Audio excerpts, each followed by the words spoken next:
ذرا سا وقت نکال کر یہ چھوٹی سی ویڈیو غور سے دیکھیں، ہو سکتا ہے کہ آپ کی زندگی بدل جائے۔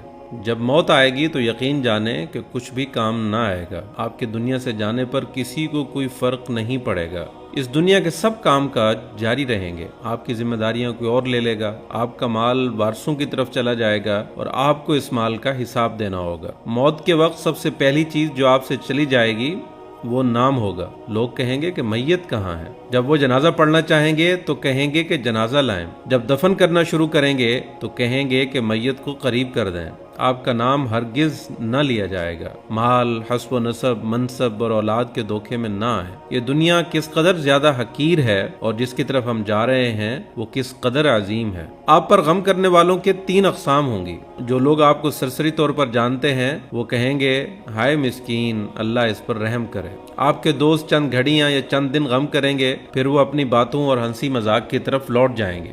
آپ کے گھر کے افراد کا غم گہرا ہوگا، وہ کچھ ہفتے، کچھ مہینے یا 1 سال تک غم کریں گے اور اس کے بعد وہ بھی آپ کو یادداشتوں کی ٹوکری میں ڈال دیں گے۔ لوگوں کے درمیان آپ کی کہانی کا اختتام ہو جائے گا اور آپ کی حقیقی کہانی شروع ہو جائے گی، وہ آخرت ہے۔ مرنے کے بعد آپ سے زائل ہو جائے گا آپ کا حسن، آپ کا مال، آپ کی صحت، آپ کی اولاد۔ آپ اپنے مکانوں اور محلات سے دور ہو جائیں گے۔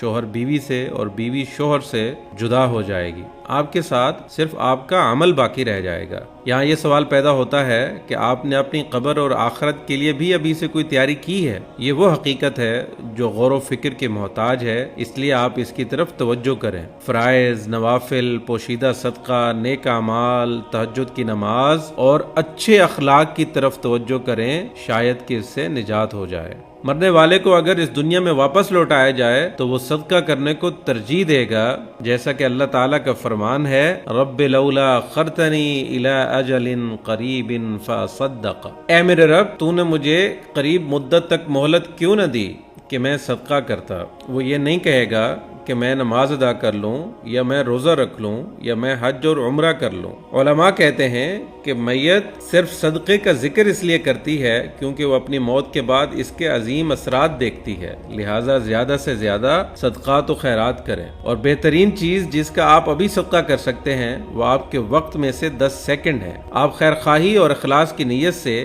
اس تحریر کو دوسروں تک پہنچائیں، کیونکہ اچھی بات کہنا بھی صدقہ ہے۔ اگر آپ اس تحریر کے ذریعے سے اور اس ویڈیو کے ذریعے سے لوگوں کو یاد دہانی کروانے کی کوشش کریں گے تو قیامت کے دن اسے اپنے ترازو میں پائیں گے۔ وَذَكِّرْ فَإِنَّ الذِّكْرَ تَنفَعُ الْمُؤْمِنِينَ۔ اور نصیحت کیجئے کیونکہ یقیناً نصیحت ایمان والوں کو نفع دیتی ہے۔